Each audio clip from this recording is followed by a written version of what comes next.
Donc, deuxième temps de mon intervention. Le partenariat, la coopération, le travail en réseau, une voie d'avenir au service du frère et de l'édification d'une société maison commune conforme au scénario du roman. Alors vous avez plusieurs défis. Le premier, c'est le défi du choix fondateur, donc celui du repli ou celui de l'ouverture, du travail en réseau, du travailler ensemble.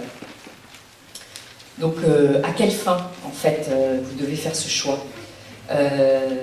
Toujours votre boussole, mieux servir le frère, répondre à ses besoins, en prenant compte de toutes les dimensions, dont bien entendu, pour vous, la dimension spirituelle de la personne, et accomplir davantage votre mission de bénévole. Est-ce que vous savez ce que ça veut dire bénévole?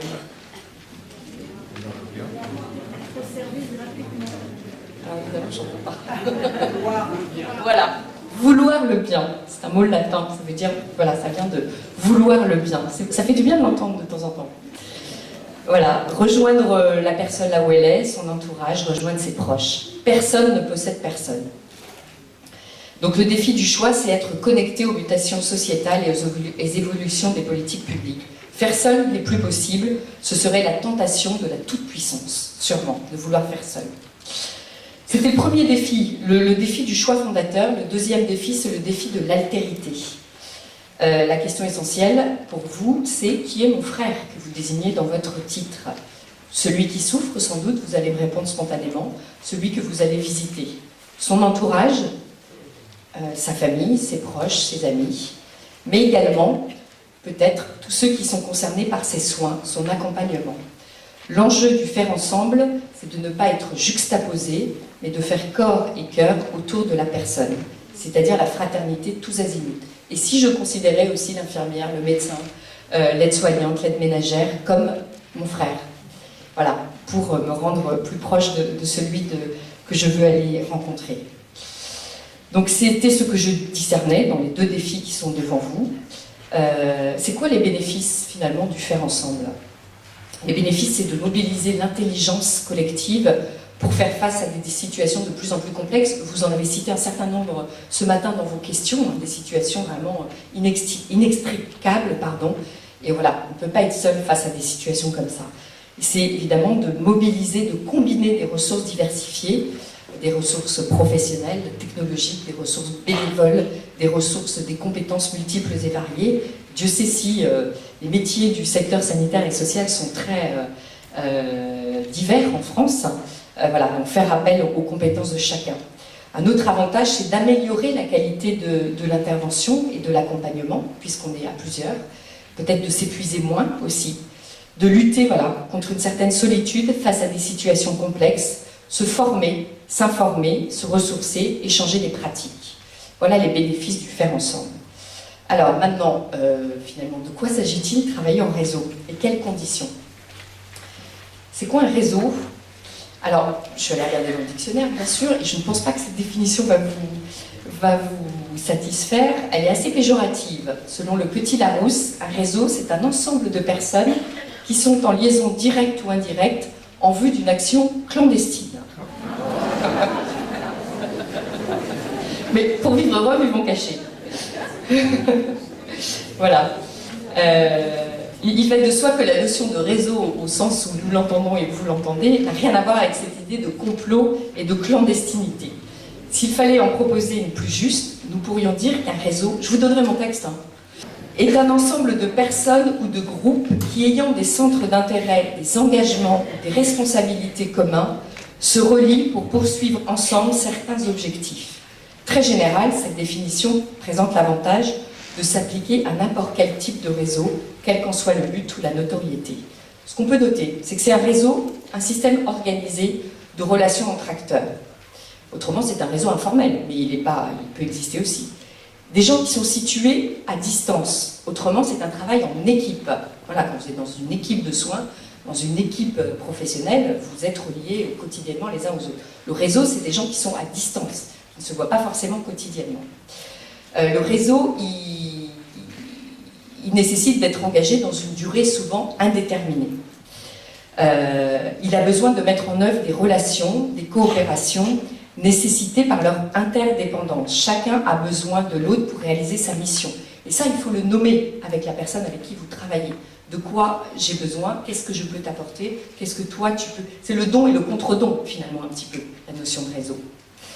Voilà, ils échangent entre eux. Dans un réseau, on échange entre soi des ressources variées, qu'elles soient matérielles, intellectuelles, d'influence, financière ou d'expertise. Et surtout, c'est la finalité qui importe, en vue de parvenir à une valeur ajoutée collective que l'on n'aurait pas obtenue individuellement ou par la simple addition des actions. Voilà, en référence à des enjeux et à des finalités communes qu'il faut définir. Donc il faut distinguer peut-être entre travailler en réseau et travailler dans un réseau. Cela suppose de travailler en coopération et pas seulement de juxtaposer son activité à celle d'un autre. C'est être pour l'autre ressource et que l'autre soit ressource pour moi. Travailler ensemble, c'est concourir ensemble, courir ensemble. Voilà, et ne pas se concurrencer. Ça serait presque l'inverse de la concurrence. C'est interagir, s'apporter réciproquement quelque chose. Pour vous, ça peut être des informations sur une personne, bien sûr dans le respect du secret médical, proposer un regard différent entre le corps médical et le soutien bénévole, réaliser des actions synchronisées et coordonnées, de manière à ce que la personne ne voit pas chez elle un défilé de personnes sans qu'il y ait de coordination. Ça fatigue beaucoup les aidants.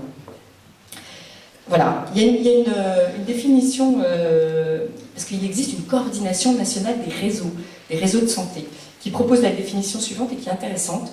Le réseau constitue à un moment donné, sur un territoire donné, la réponse organisée d'un ensemble de professionnels et de structures à un ou à des problèmes précis prenant en compte les besoins des individus et les possibilités de la communauté. Voilà, un réseau c'est une communauté en fait. Une communauté au service d'un intérêt partagé, d'un intérêt général. C'est quoi qui caractérise un réseau? On l'a vu, les limites ne sont pas définitivement tracées, il faut qu'il soit toujours en mouvement. Les règles de fonctionnement ne sont pas toujours codifiées, pardon. Les ramifications peuvent être hétérogènes, ça peut être des individus, mais aussi des institutions. Il doit être ouvert, autrement ça devient clandestin, voire une mafia, et doit pouvoir être renouvelé, et renouveler ses membres en permanence. Les limites du réseau. Les réseaux de santé, les réseaux de soins, ou les réseaux en général, fragilité des relations, car ils reposent bien souvent en premier lieu sur des personnes, des engagements individuels, et ensuite viennent les institutions. Mais il peut être fragilisé du fait qu'il n'y ait pas, en fait, qu'il ne soit pas après remonté au niveau institutionnel. Il ne se limite pas à des outils technologiques, à la messagerie sur Internet, c'est peut-être une bonne nouvelle pour vous. Voilà, travailler en réseau ne se limite pas à partager de l'information ou à communiquer. C'est du faire ensemble et pas seulement du dire ensemble. Les conditions pour qu'un réseau fonctionne, c'est d'apporter du soin à la relation partenariale. Considérer le partenaire comme un frère avec un esprit réseau. Évidemment, si je veux toujours tout garder pour moi, je n'arriverai pas à faire réseau, je n'arriverai pas à travailler en partenariat. Déployer de la confiance avec les membres du réseau. Donc ça veut dire agir ensemble et prouver qu'on peut avoir confiance en l'autre. Travailler dans une dynamique d'entraide. Ça peut être aussi une condition de passer par l'écrit, même si j'ai dit tout à l'heure que ce n'était pas forcément codifié, mais ça peut évidemment, on l'a vu tout à l'heure, entre la DAPEI et la page, il y a des choses qui sont écrites. Alors un écrit qui peut préciser les objectifs, les valeurs partagées, les engagements réciproques, les conditions d'implication des bénéficiaires. Voilà. Et une condition aussi, c'est d'évaluer régulièrement l'impact du réseau. Il n'y aurait rien de pire, un réseau qui fonctionne pour lui-même et qui ne soit plus au service du frère. Voilà. Donc la méthodologie, pour essayer de créer un réseau, je vois 3 étapes. Définir les finalités du travail en réseau, quelle est la plus-value attendue, aider, accompagner un acteur individuel, pour vous par exemple, pour un bénévole qui va rendre visite à une personne âgée, malade ou handicapée. Le réseau, qu'est-ce que vous attendez du réseau? Vous attendez peut-être qu'il vous fournisse des savoirs, des expertises sur la maladie en question, sur un type de handicap. La finalité, ça peut aussi d'avoir des moyens de trouver une aide face à une situation humaine complexe. Vous pouvez aussi attendre de la réflexion du réseau sur le sens de la maladie, pour l'accompagnement dans la fin de vie, ne pas être tout seul, justement. Donc définir les finalités, aider, accompagner un acteur individuel, soutenir l'action collective. Voilà, par exemple, pour l'institution, la pastorale de la santé, qui œuvre au service d'une mission commune, Voilà, aujourd'hui, ce que vous faites, finalement, vous travaillez en réseau, vous faites une offre commune, la pastorale de la santé fait une offre commune de formation, d'information, de sensibilisation. Voilà, besoin d'une conjugaison de compétences pour interagir avec d'autres institutions. Le réseau constitue un acteur collectif. C'est pas la première fois qu'on travaille ensemble avec la pastorale, parce que l'année dernière, nous avions co-organisé ensemble une très belle journée sur la fin de vie à la Rift. Et voilà, c'était un travail de réseau et chacun a donné des noms pour des intervenants, chacun a contribué au programme, chacun a contribué financièrement, enfin voilà, donc c'était vraiment un vrai travail de réseau. Donc ça c'était la première étape, définir les finalités. La deuxième c'est définir les ressources nécessaires au travail en réseau. C'est d'abord le langage commun, parce que vous avez vu ce matin, il y a déjà plein de sigles, c'est très agaçant ce secteur où il y a des sigles en permanence. Donc si on ne se comprend pas avec celui avec lequel on travaille, on ne peut pas faire réseau. Donc il y a de l'intercompréhension. Il y a un partage aussi sur les représentations. Quelle idée je me fais de l'autre, quelle idée l'autre a de moi.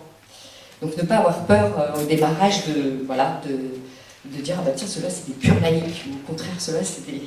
Voilà, donc, je dis ça, mais ça peut vous éclairer. Des outils partagés aussi, donc quels moyens on se donne pour faire des réunions ensemble, est-ce qu'on écrit une charte, est-ce qu'on fait des bilans, est-ce qu'on fait une évaluation régulière de la qualité de nos liens et pas seulement de la quantité de nos liens. Et la troisième étape, c'est avoir des attitudes face au réseau, donc évidemment le savoir coopérer, le vouloir coopérer en horizontal et en vertical. L'horizontal, ça serait plutôt d'individu à individu, et le vertical, d'institution à institution. L'évaluation régulière, je l'ai déjà dit. Peut-être des moyens financiers aussi dédiés parfois pour le travail en réseau, des supports documentaires, logistiques, voilà, et puis qui pilotent de manière opérationnelle. Alors comment on construit un réseau? Il y a deux niveaux de réseau, je l'ai dit, horizontal, les personnes que vous côtoyez au quotidien dans votre mission, puis le réseau du réseau, et vertical, l'institution. Mais la constitution d'un réseau est la même pour les deux types de réseaux. On part du plus proche pour aller vers le plus éloigné, la personne ou l'institution. Et il faut qu'il y ait une cohérence entre les deux. La clé, et ça je crois que ça ne remplacera jamais le démarrage, enfin rien ne remplacera ça, pardon, c'est le contact individuel. Voilà, c'est du moins par relation personnelle, par capillarité qu'un réseau, à commencer par son propre réseau d'amis, hein, les amis de mes amis sont mes amis, se constitue et se développe. Rien ne saurait remplacer le contact personnel qui permet de se connaître, de savoir qui et qui fait quoi, sur qui l'on peut réellement compter et d'établir des relations de confiance. Alors, de ce point de vue, les réseaux sociaux, Internet et Twitter et Facebook peuvent être des outils pour mettre en relation le plus grand nombre possible de personnes, d'un bout à l'autre de la planète, qui partagent un pôle d'intérêt ou militent pour la même cause, mais ils ne seront jamais suffisants. Voilà, ce ne sont que des outils, bien entendu. Et les réseaux existent avant la création de ces outils. En fait, un réseau ne peut se développer qu'à condition de commencer par les plus proches pour atteindre les plus éloignés, c'est ce qui relève du bon sens le plus élémentaire. Agir de proche en proche, en distinguant plusieurs cercles concentriques.